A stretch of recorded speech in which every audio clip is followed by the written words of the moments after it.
նկատի ունենալով ես նաև միջնորդություն եմ դերևս հունիսի 25-ին, այդ միջնորդության իրավական հիմնավորումները շատ չբարձրացան են, որտեղ գրավոր տեքստով կա դատարանի տրամադրության փակ, այլ ըստ էության քննարկմանը հասնենք, սկսեմ վերջից, անկեղծ ասած տարակուսած եմ, որ իմ հարգարժան գործընկերը ակնկալում է դատարանից, որ վարույթի ես քուլում վկաների ցուցմունքները գնահատի այնպես, ինչպես ցանկանում է հանրային մեղադրողը, գտնելով, որ վկաների ցուցմունքները ինչ-որ բան են հաստատում եւ դա կալանքի հիմքում դնելով առհասարակ վկաների ցուցմունքները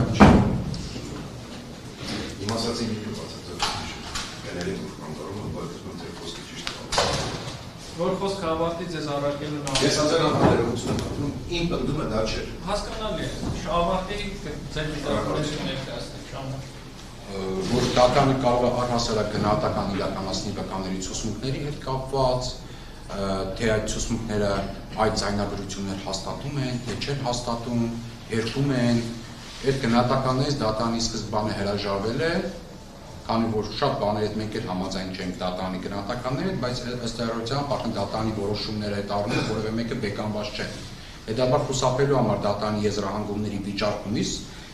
պնդում եմ, որ հանրային մեղադրողի կողմից այդ փաստարկար հասարակ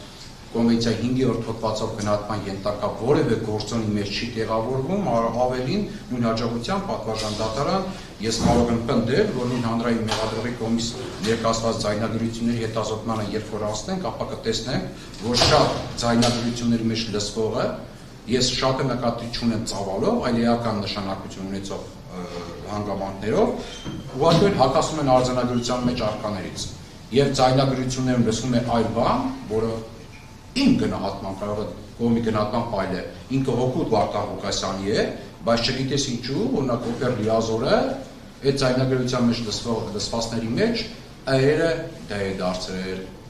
երկրորդ դեմքը երրորդ դեմք է դարձրել կամ առաջի դեմք է դարձրել եւ օրինակ այնտեղ բաց լսվում է երրորդ դեմքի մասին խոսակցություն, օրինակ։ Բայց քանի որ ես համաձայն չեմ, որ հանրային մեղադրողը ակնկալում է, որ այդ կարգի քննարկումներ կամ գնահատական պետք է իրականացնի դատարանը, ես էլ զերծ կմնամ, ուղղակի օրինակը բերեցի նրա համար, որ առհասարակ նման տիպի գնահատականները դատարանն ինքն է արդեն արձանագրել, որ խափան միջոցի հարցերի քննարկման շրջանակներում գնահատման ենթակա չէ։ Անդրադառնալով պարոն Դանիելյանի խոսքերին, առհասարակ այսպեսի մի նախ մտավախություն մայիսի 25-ից հետո երկու լիստ է նշանակված եղել, որը տեղի չի ունեցել, ընդ որում մեկը հենց հանրային մեղադրողների չներկայանալու պատճառով։ Ինձ օրինակի համար հետաքրքիր էր, եթե հունիսի 6-ին կամ հունիսի 25-ին դատական լիստ տեղի ունենար, արդյոք պարոն Դանիելյանը ասել, որ ենթադրաբար այդ հանցանք է կատարվել այս ընթացքում, հետևաբար դա նույնպես գնահատման ենթակա գործոն է խափանման միջոցի քննարկում։ Իսկ եթե պարոն Դանիելյանը այն ժամանակ դա չէր ասել, արդյոք դատական լիստը, որ հունիսի 25-ին տեղի չունեցավ հենց այն պատճառով, որ այսօրվա դատական լիստին պարոն Դանիելյանը նման բան ասել։ Հիմա ոչնամի կասկածություն ունեմ, այդ մասին նաև գրավոր է հայտնել պատվարժան դատարանը։ Այս առումով պարոն Դանիելյանը շատ լավ է հիշում, երբ որ մեկ անգամ 5-7 օրը դատական նիստ էր, դատարանը նիստը նշանակեց հաջորդ օրը, այսինքն մեկ օր հետո ուրբա, եւ պաշտպանության կողմը չկարողացավ, որտեղ նախապես նշանակված բազմաթիվ նիստեր կար ներկայանալ եւ մի քանի նիստ պարոն Դանիելյանը այդ պաշտպանական կողմի չներկայանալը շահարկում էր։ Եվ ասում է, որ պաշտպանական կողմը չի ներկայացել, պաշտպանական կողմի պատճառով դատավարականից գործողությունները չեն իրականացվել, ծավալ չի սպառվել։ Իսկ հիմա այս պարագայում պատվարժան դատարան մայիսի 25-ից հետո արդեն շուրջ 2 ամիս է դատական նիստ, հաջորդ դատական նիստը այսօր է եղել։ Եվ 2 ամսվա մեջ 3 վկայի չարձակնելը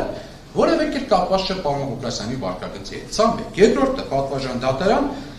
դատալեքսում արկա ինչ-որ տեղեկատվություն մեղադրանքի վերաբերյալ։ Ես ներգրաված չեմ այդ քերական վարույթին, ես տեղյակ չեմ այդ քերական վարույթին, բայց պատկերացնենք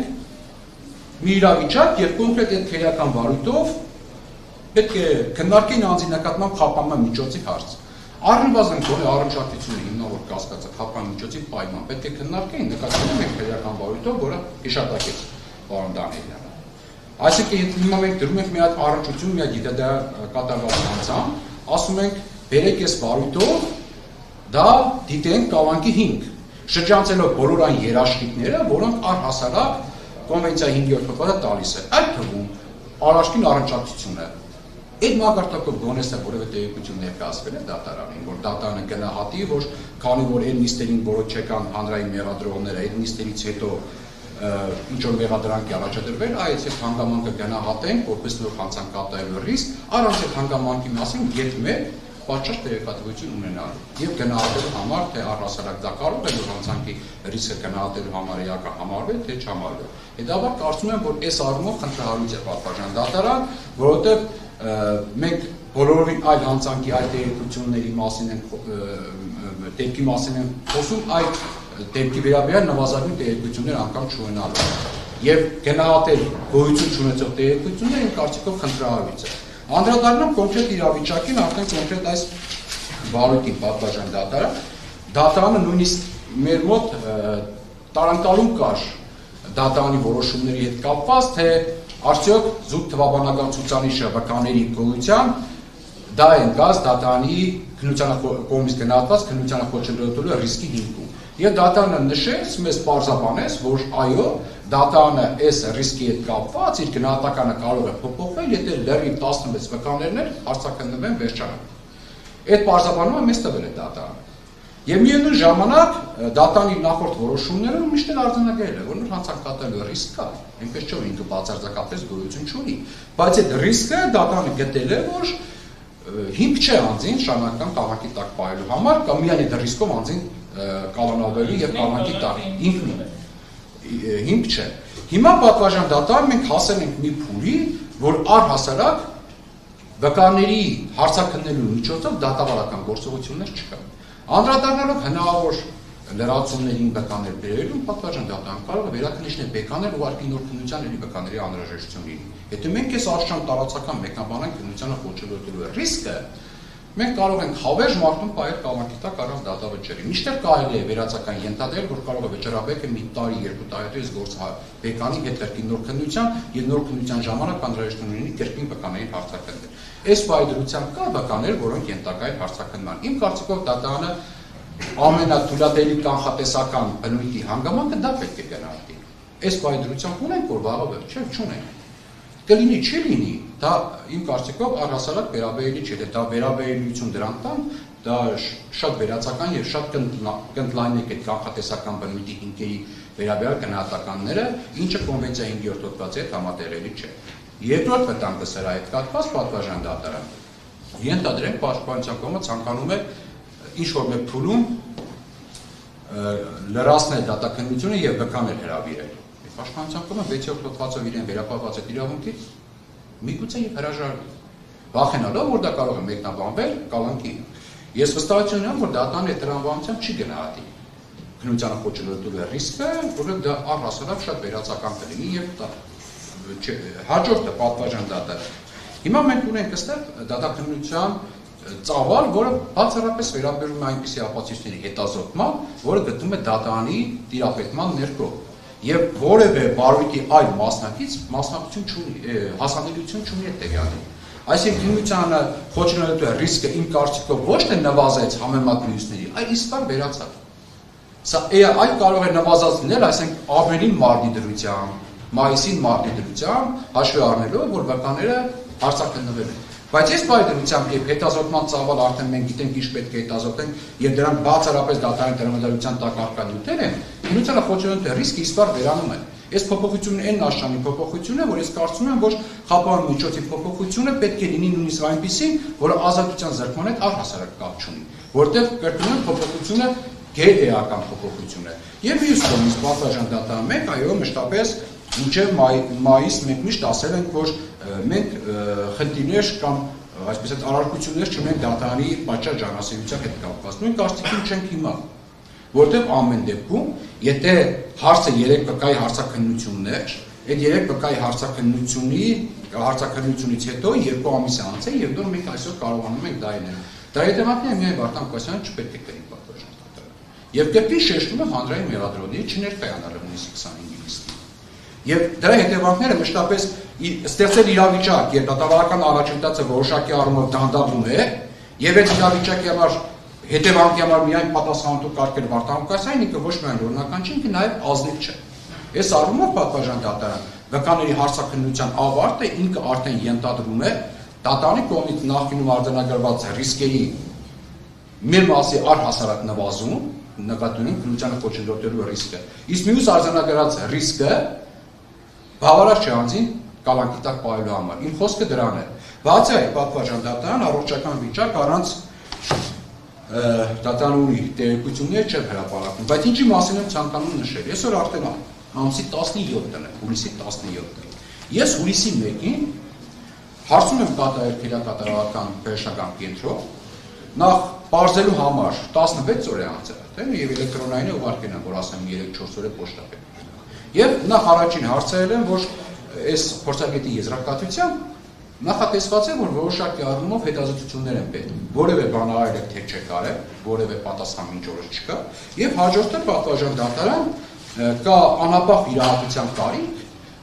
ճողվածքի հետ կապված, որը տեսանելի է նույնիսկ անձեն աշխով, եւ խնդրել եմ, որպեսզի օրենքով սահմանված սև ժամկետում կազմակերպել համապատասխան վիրահատությունը Վարդան 16 օր է անցել, իսկ գոնե չեն ասում հետազոտությունը եղել է թե չի եղել, ինչ չեն ասում լավ վիրահատությունը առհասարակ նախատեսում են թե չեն նախատեսում կատարել։ Իսկ վիրահատության կապված այնպիսի հանգամանքներ են հիվանդության հետ, որոնք կարող են ամեն բան հետևանք առաջացնել։ Հիմա այս պահի դրությամբ պատվարժան դատարան մենք ունենք արդեն ամիսներ ձգվող շարունակական կալանք,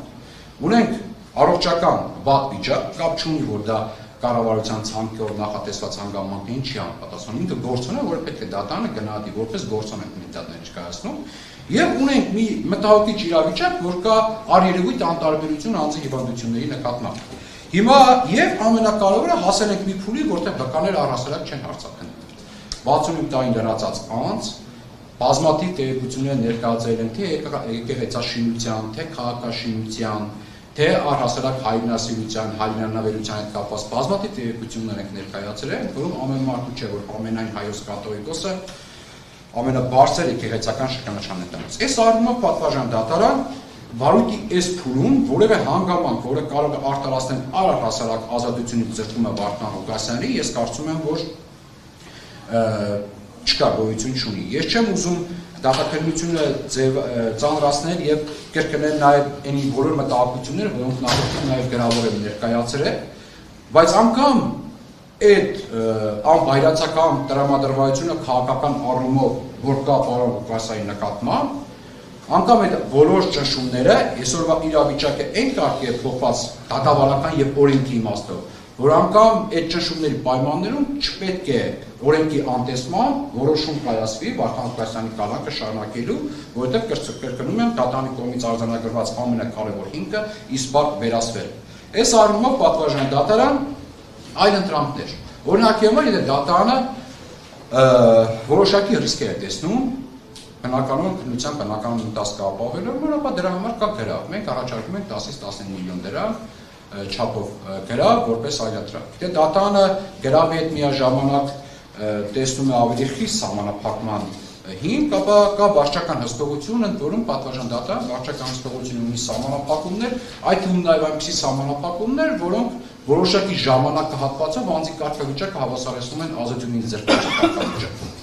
Փաստացի կարգավիճակն եմ ասում, հատկապես ժամային սահմանափակումները բնակության վայրից լքելու արգելք է։ Ըստ էության տնային կալանք, որ ասում ենք, եթե ժամային սահմանափակման գործոնի ուժով է, որ ինքը վերացնում է ազատազրկման։ Վարչական հսկողությունն է, թեկուզ սահմանափակ, բայց նման հսկողություն տալիս է։ Հետևաբար գրավի հետ համապատասխան նաև վարչական հսկողությունը միանշանակորեն հնարավոր է ապահովել հանրային եւ մասնավոր շահերի հավասարակշռությունը։ Որպես ծայրահեղ միջոց, մեր կարծիքով տնային կալանքի կիրառումը կդիտվի այդպիսին ազատությունից զրկման մեկ տեսակը փոխարինելով ազատությունից զրկման մեկ այլ տեսակը։ Հիմա պայմաններում պատվարժան դատարան խնդրում եմ դատարանին Վարդան Ղուկասյանի նկատմամբ որպես խափամիջոց կիրառված կալանքը փոփոխել, որպես այլընտրանքային խափամիջոց կիրառել գրավը ողջամիտ այդ չափով կամ վարչական հսկողություն կամ համակրության գրավ վարչական հսկողության հետ կամ ծայրահեղ դեպքում տնային կալան։ Այո։